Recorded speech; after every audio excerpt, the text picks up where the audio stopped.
What's going on? Jeff Fuller back with you. So glad that you've made the time to join and listen.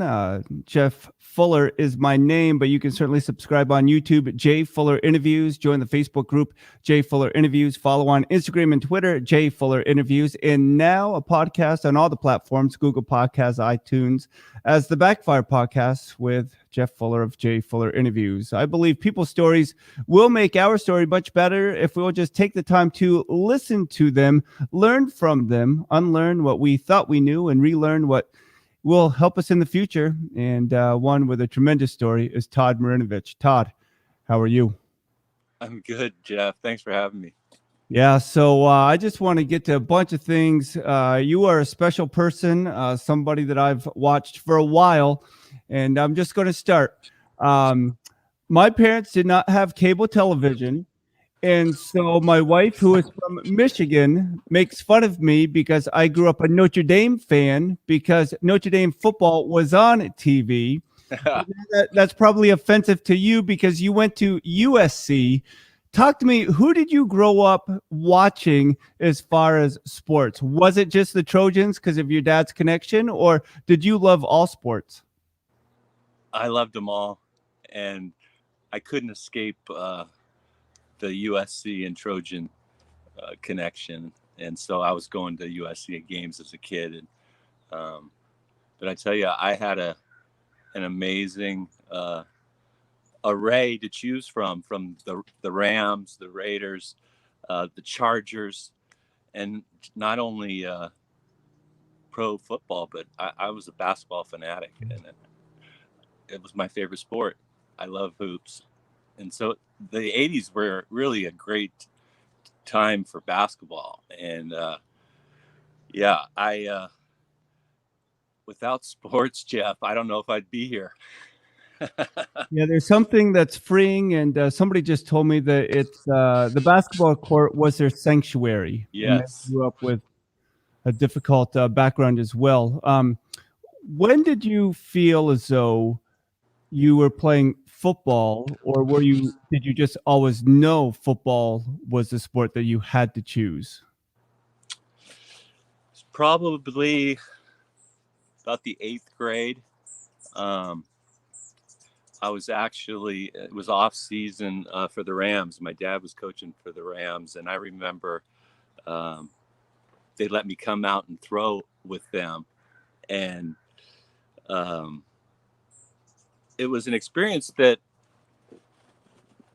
I knew I was talented throwing the ball, but I enjoyed basketball more. But I was getting a lot of outside influence saying, I think, you should focus on being a quarterback. But just being around football as a youngster, that's just, what I wanted to do, because that's what I saw. And I wanted to do that. And so it was a good experience. How tall are you? Well, I'm not as tall as I used to be. When I was playing, I was 6'5", but I think I've been knocked down by gravity. So when did you get your growth spurt? I was just steadily. I really didn't have. I was always the tallest kid in class since kindergarten, and I remember my freshman year when I went to Modern Day, I was 6'1.5", and that's a tall freshman. Yeah.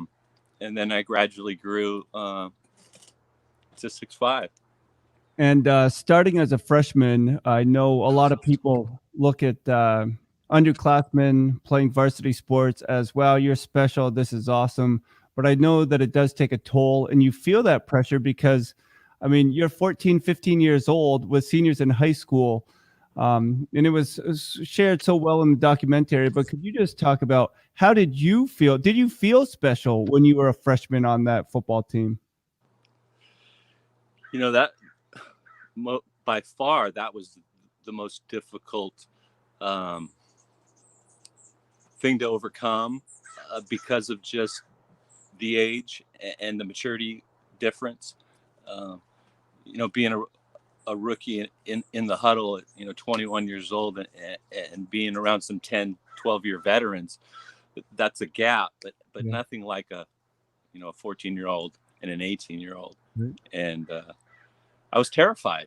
Hmm. And there wasn't a lot of camaraderie around me to be the guy, because of course the junior and the senior has been there and all his boys were on the team. And so it was difficult, and but it worked out.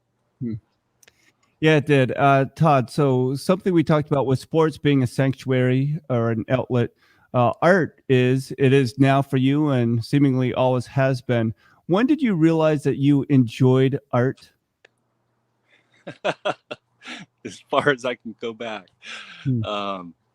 you know, from kindergarten years, it was always, it was never long enough. And I always, really didn't think about doing it for a living. It was just something that I did, like breathing. I have to create, and I get to do that today, which is really a blessing. Now, Todd Marinovich making some time behind me. I was listening to interviews all day today, actually, and I watched the ESPN 30 for 30 last night, just getting more prepared for this time. But you have a tremendous story, and it does involve ups and downs.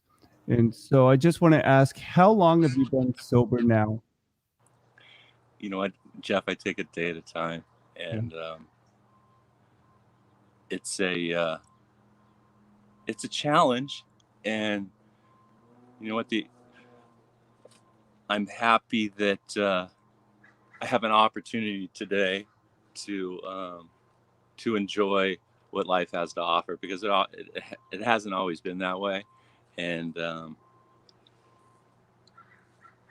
thing that I'm really grateful for is just the people around me, because I tell you what, I've tried to do this journey alone, and it just it doesn't really work out so well. And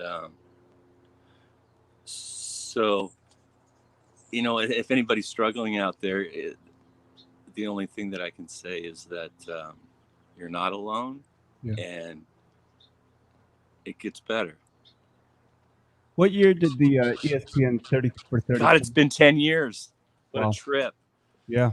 And to give you a little something I've been working on with a friend, his name's Sean Pamphilon, and he's an amazing artist, and his chosen medium is long form documentary. And he did a piece on Ricky Williams, Run Ricky Run. I don't know if you saw it. It was great. And we've been working together for 7 years, and we're just starting to edit, and it's going to be amazing. Well, congratulations. I'm excited about that. Yeah. I had the opportunity to interview Nolan Neal, and I'm not name dropping, but he was a contestant on America's Got Talent, and he struggled through substance abuse. And so I asked him, now that he's been on TV and people want to interview him, how much that pressure, that temptation there is, even more so than before. And he said that he does struggle.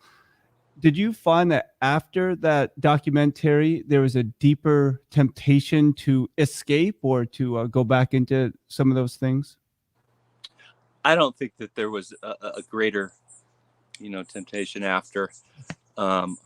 If anything, I really felt more of a connection with people after that was aired. And it was seen by a lot of people. It was on Netflix for years. And was stoked that people maybe have seen something that they didn't or didn't know, or saw a human side that we all deal with. And that's why I think we can relate. And I didn't really realize at the time that how many people would connect to the story. And it was a lot of women that thought that they needed to be this way. The connections were really endless, from people that struggled with addiction, or ones that had great expectations put on them. It was just it was cool to connect with people in that way. Yeah. Hey, so with your dad, Marv, Yes. what were his parents like? What were your grandparents like? Well, my grandfather was a rancher, in Northern California. My dad grew up on a cattle ranch. I never met my grandfather, but I did get a chance to be around my grandmother for a little while in my really young youth. And it was in summers we drive to Northern California, and I envied what it would be like to live on a ranch. How old did you realize that you had a certain amount of expectation or pressure on you?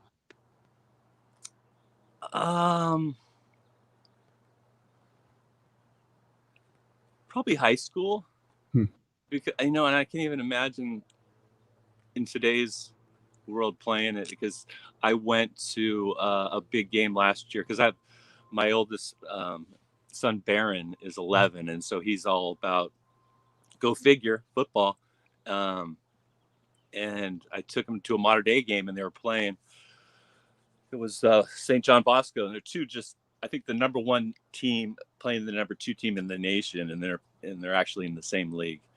And it's like college football was when I was playing high school today. It's crazy. So the pressure on these kids, it is tremendous. And I went back to SC. This was a few years ago, and when you see the Trojans, and they have all their armor and their helmet on, they're Trojan football players. But when you see them stripped down, I was blown away at their kids. Yeah. And because of all of what comes with college football and football in our country, we forget that, you know what, this is a little crazy. We're putting these kids out there on a stage that is unforgiving. Yeah. And a lot of times emotionally they aren't ready or prepared. And I was just reminded of the article about you being Robo QB. And so a silly question is, can you watch RoboCop, or does that movie have like zero meaning or influence on your life now because how that comparison was? Yeah. People thought that my friends were actually calling me. It wasn't like a nickname that stuck, thank God. So Todd, with that documentary, with your father just so motivated to make you something that he thought would be best, that he saw the potential in you, when did you have your first Big Mac? So I didn't hear your last comment, sorry. When did you have your first Big Mac or fast food sandwich?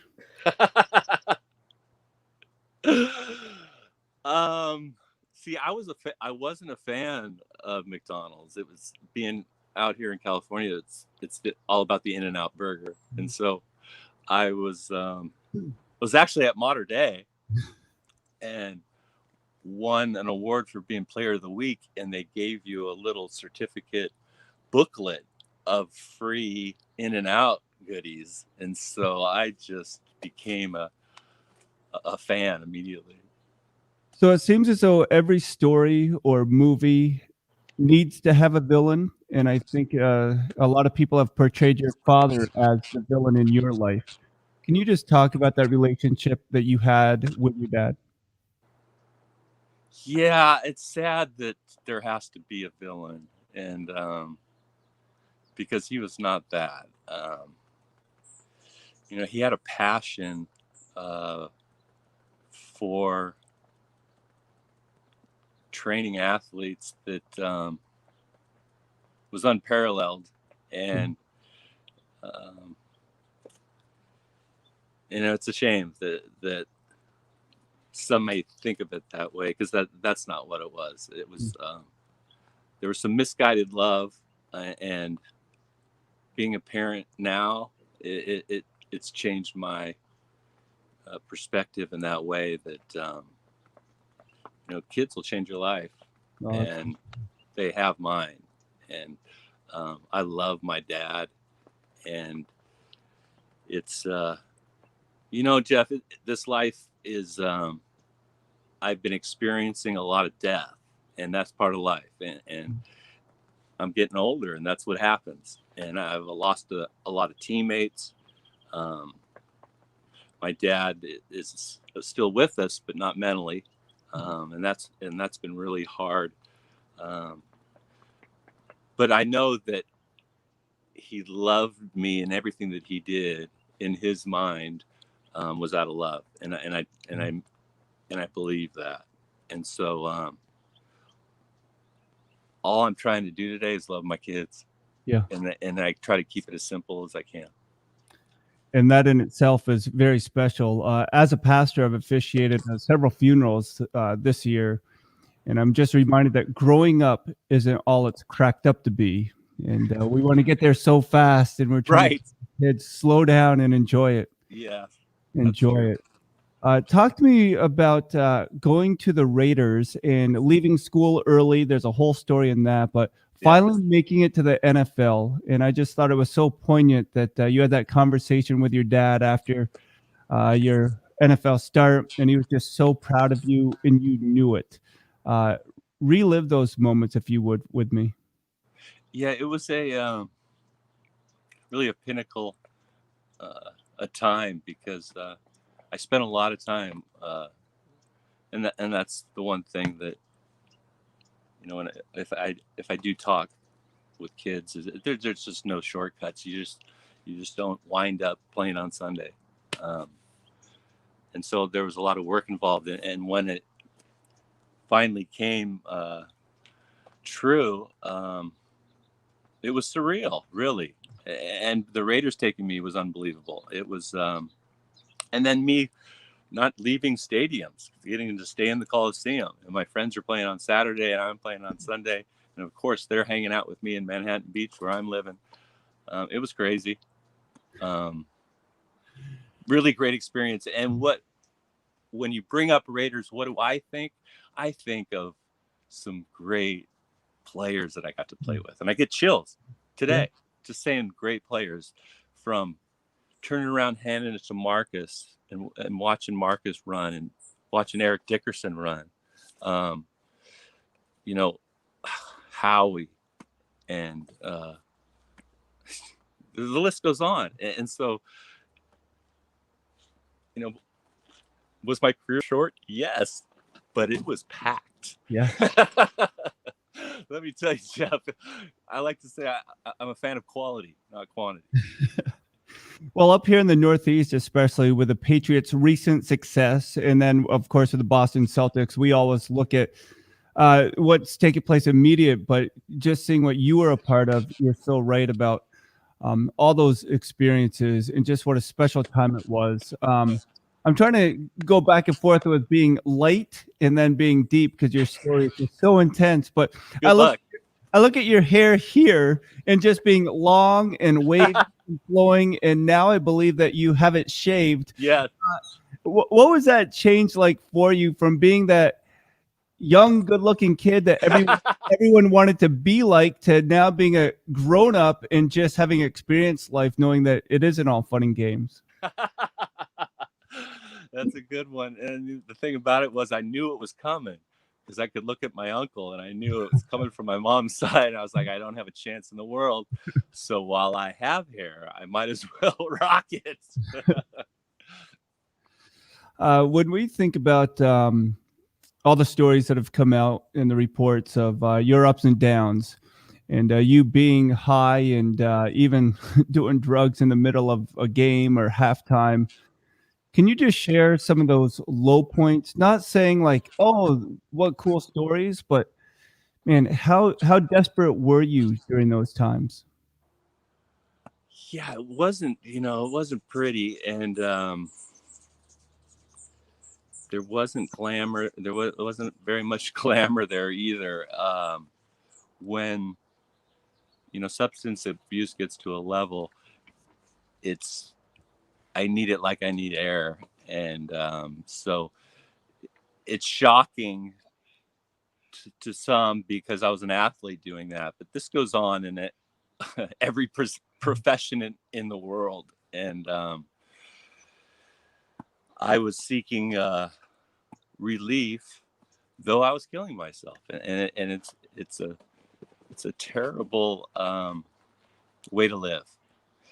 And we call it partying, but really, in truth, when you're at this level of abuse, there's no party in it. So the times that I was playing to get that paycheck, and that paycheck, it was going right into my arm. And so I wasn't living. And because I had spent so much time playing this game, well, how else am I going to make the money? I'm not a good robber, or so I'm an athlete that likes to get high. And so I found myself in some very precarious positions. And thank God I'm still here with you. Yeah, that's for sure. I have a good friend. He was clean and sober for 2 years, and he told me that was the cleanest he had been ever in his life, except for being in jail. He's like, you can't help but get clean when you're in jail. But he died of a heroin overdose because, well, he had been clean and his body was not ready for what he injected himself with. When you relapsed a few years ago, did you have that awareness of what was possible? Oh, completely. And what is scary is that even with that awareness,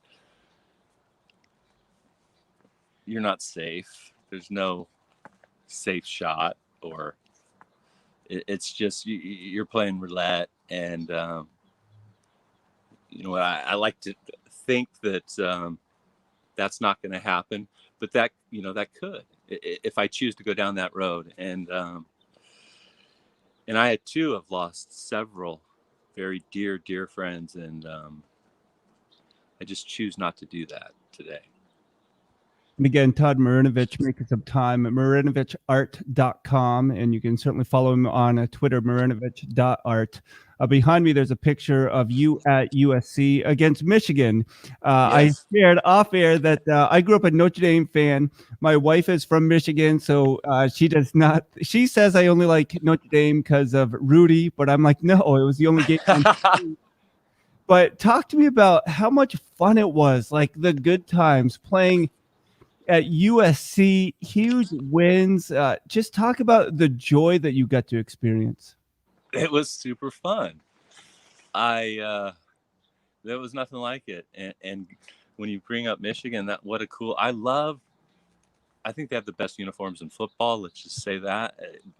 For sure, helmets. I mean, those things are bad. And getting to play them in the Rose Bowl, the granddaddy of them all, come on. It was unbelievable. And I got to play on a great team. Our defense was, and the thing is, I got to practice against those guys for 2 years, and nobody I faced on Saturday was like the team I was practicing against every day. And so that prepared me. But I remember in that Rose Bowl looking over and seeing their legendary coach, Bo Schembechler, throw his headset on the ground, and I knew he had him at that moment.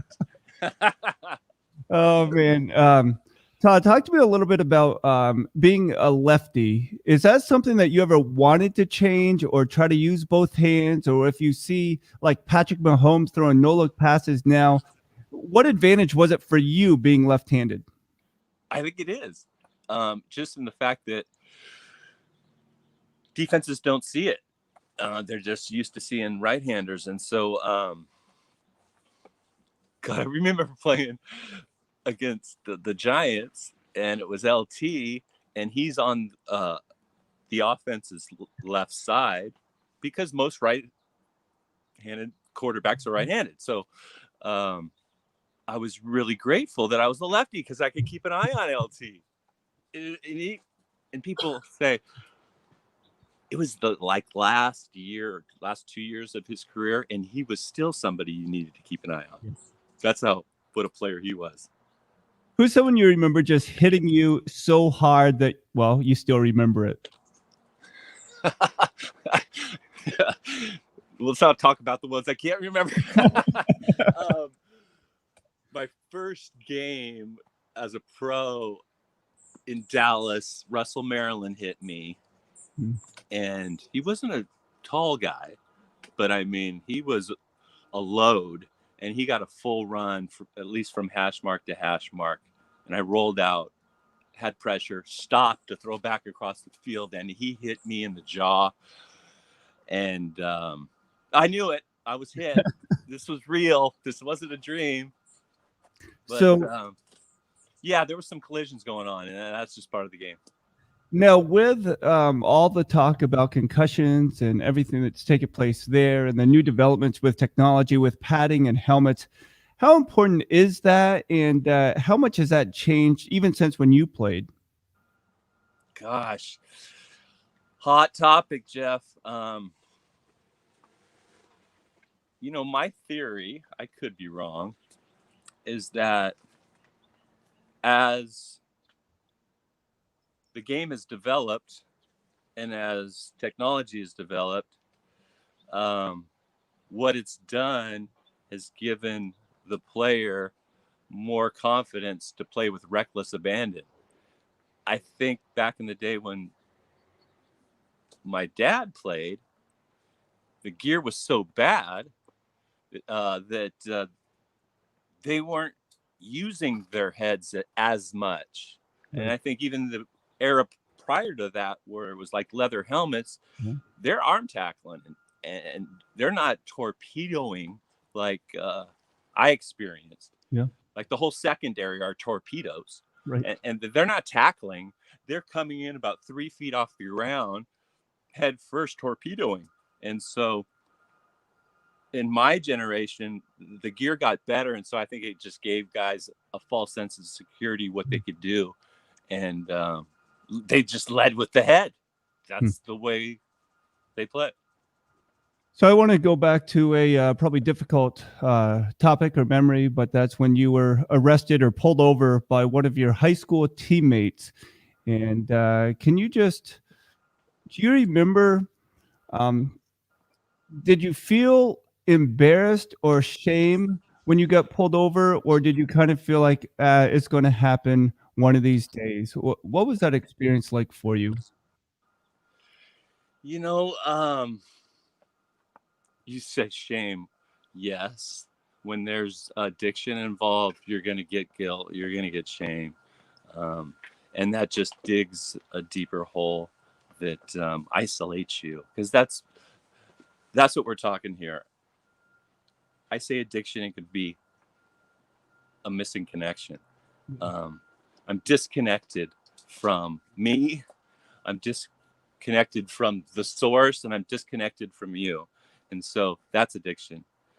Now, how do I get out of that? I need to connect with people.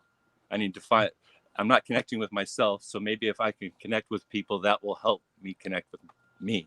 Yeah. And so when you say being arrested, Jeff, I've been arrested countless times, and they've all been not fun. Yeah.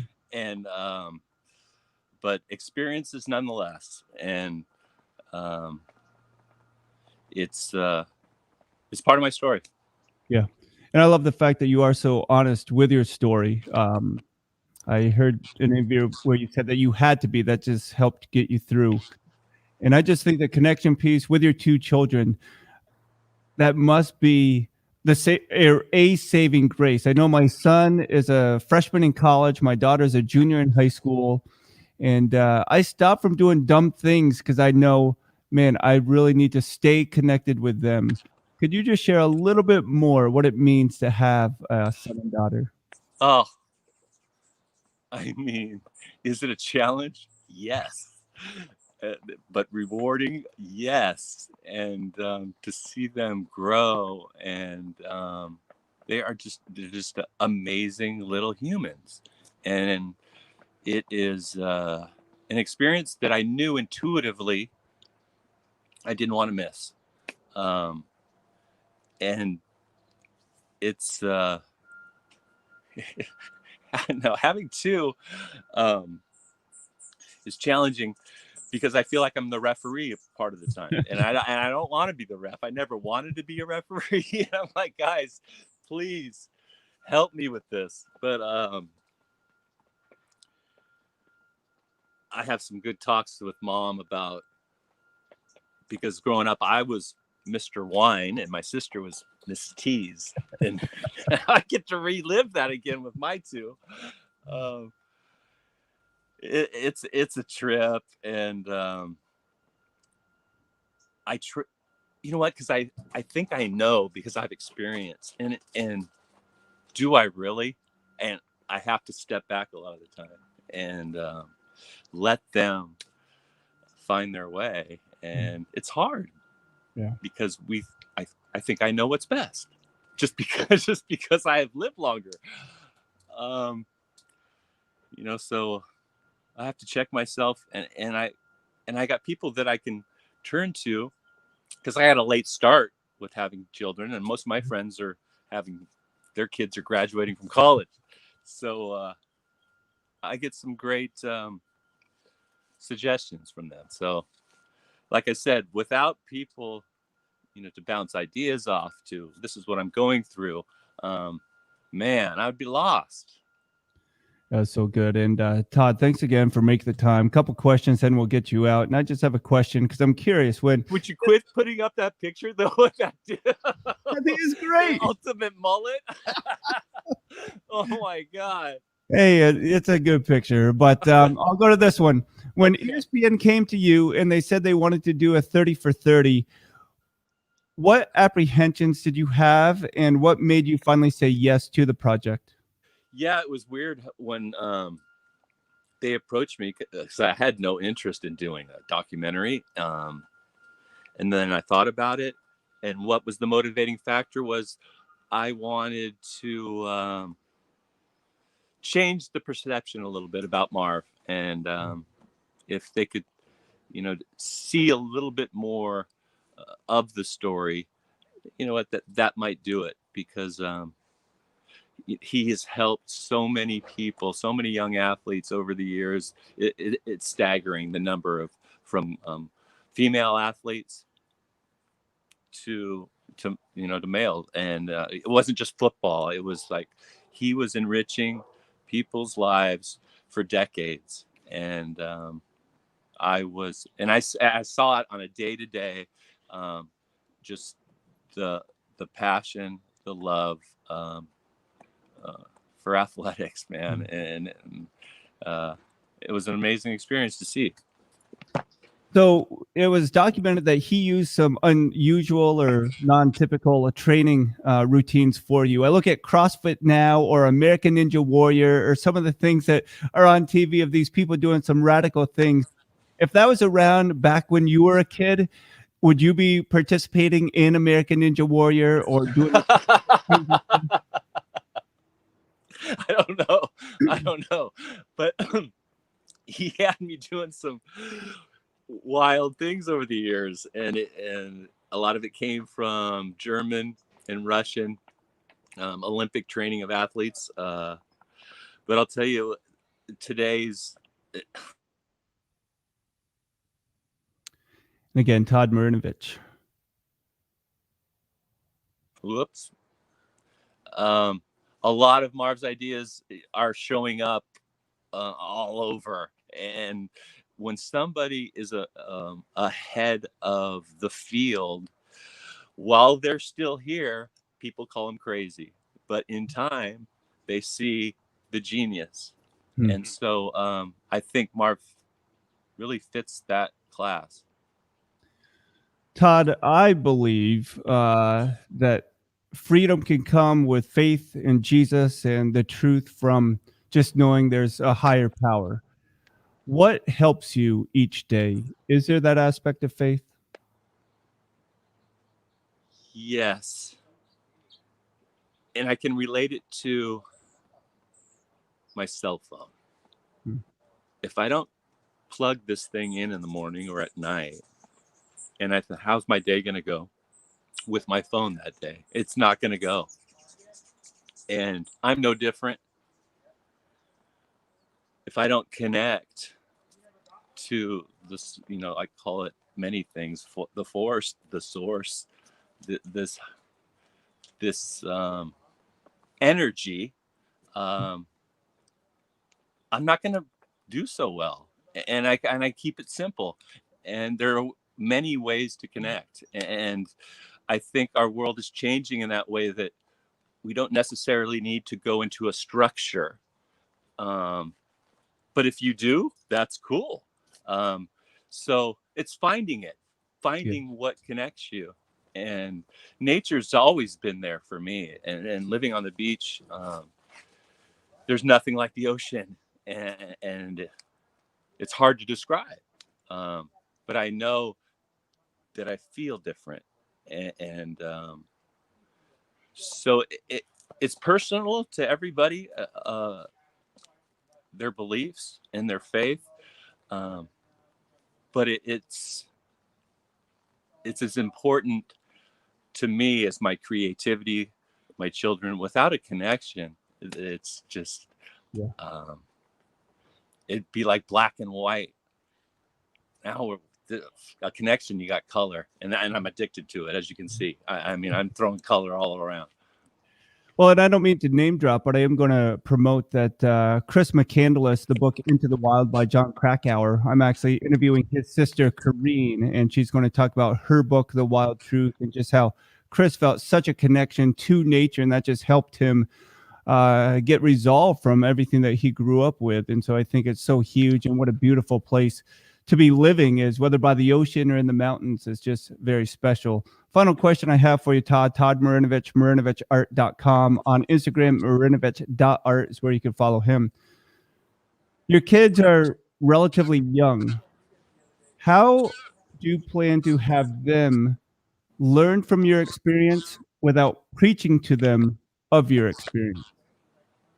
And that's such a fine line when you say preaching, or like I got a lot of lectures, and they're no different. They're tuning that out, like I did.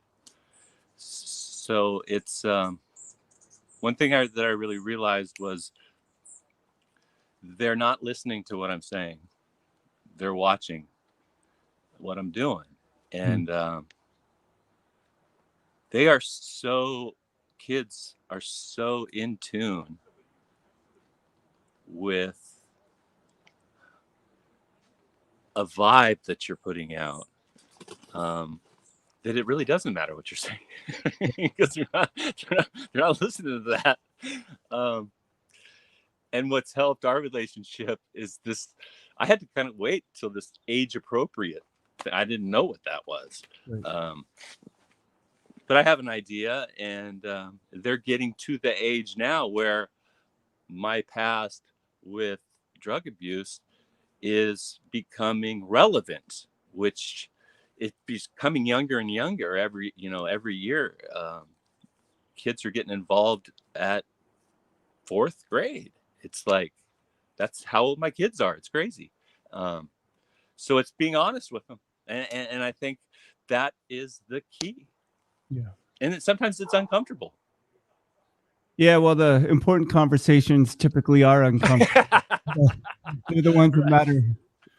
So, right.